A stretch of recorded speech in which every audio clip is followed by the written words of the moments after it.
നമസ്കാരം. TCV top 10 ന്യൂസിലേക്ക് സ്വാഗതം. കരിപ്പൂർ സ്വർണ്ണക്കടത്ത് കവർച്ചാ കേസുമായി ബന്ധപ്പെട്ട് മുക്കം കൊടിയത്തൂർ സ്വദേശികളും സഹോദരങ്ങളുമായ 4 പേരെ പോലീസ് അറസ്റ്റ് ചെയ്തു. സംഭവ ദിവസം ഇവർ വന്ന ഫോർച്യൂണർ കാറും പിടിച്ചെടുത്തു. ഇതോടെ കേസിൽ അറസ്റ്റിലായ പ്രതികളുടെ എണ്ണം 31 ആയി.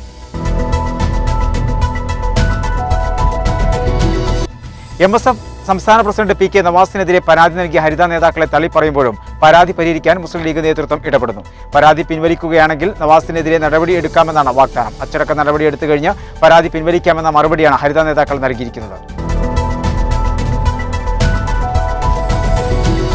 കേരളത്തിൽ സമ്പൂർണ്ണ വാക്സിനേഷൻ ഉടൻ നടപ്പിലാക്കണമെന്നാവശ്യപ്പെട്ട് യൂത്ത് കോൺഗ്രസ് തിരൂർ മണ്ഡലം കമ്മിറ്റി നിൽപ്പ് സമരം നടത്തി.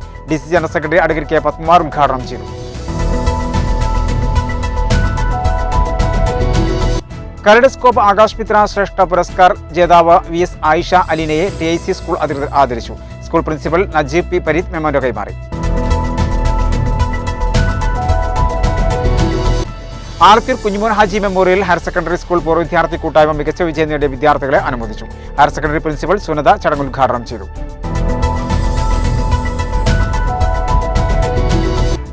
ഒരൊറ്റ ദിവസത്തിനുള്ളിൽ 500 പേർക്ക് കോവിഡ് വാക്സിൻ നൽകി ശ്രദ്ധ പിടിച്ചുപറ്റിയിരിക്കുകയാണ് ഡോക്ടർ നഫ്സീല. തണൽ ഗ്രാമപഞ്ചായത്ത് ഹസ്തം പെയിൻ ആൻഡ് പാലിയേറ്റീവ് കെയറുമായി സഹകരിച്ച് വട്ടത്തണി ഹസ്തം പാലിയേറ്റീവ് കെയർ സെന്ററിൽ നടത്തിയ വാക്സിൻ ചാലഞ്ചിലാണ് ഡോക്ടർ നഫ്സീല ഇത്രയും പേർക്ക് സ്വന്തം കൈകളാൽ വാക്സിൻ നൽകിയത്. തുഞ്ചത്തെഴുത്തച്ഛന്റെ പ്രതിമ ജന്മസ്ഥലമായ തിരൂരിൽ സ്ഥാപിക്കാത്തതിനെക്കുറിച്ച് മുസ്ലിം ലീഗ് സംസ്ഥാന നേതൃത്വം നിലപാട് വ്യക്തമാക്കണമെന്ന് BJP പാലക്കാട് മേഖലാ വൈസ് പ്രസിഡന്റ് KK സുരേന്ദ്രൻ ആവശ്യപ്പെട്ടു. BJP തിരൂർ നിയോജക മണ്ഡലം കമ്മിറ്റിയുടെ നേതൃത്വത്തിൽ നടത്തിയ ധർണ ഉദ്ഘാടനം ചെയ്ത് സംസാരിക്കുകയായിരുന്നു അദ്ദേഹം.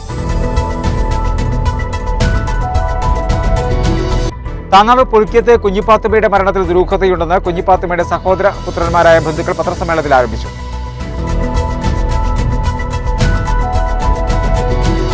തലക്കാട് ഗ്രാമപഞ്ചായത്തിൽ കിടപ്പിലായ രോഗികൾക്ക് വീടുകളിലെത്തി വാക്സിൻ നൽകി. 1 മുതൽ 4 വരെ വാർഡുകളിലുള്ള രോഗികൾക്കാണ് ആദ്യഘട്ടത്തിൽ വാക്സിൻ നൽകിയത്.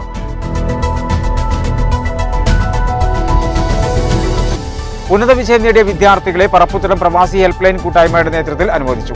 C. അബ്ദുൽ ഖാദർ ഉദ്ഘാടനം ചെയ്തു. ഇതോടെ ടോപ്പ് 10 ന്യൂസ് സമാപിക്കുന്നു. നന്ദി, നമസ്കാരം.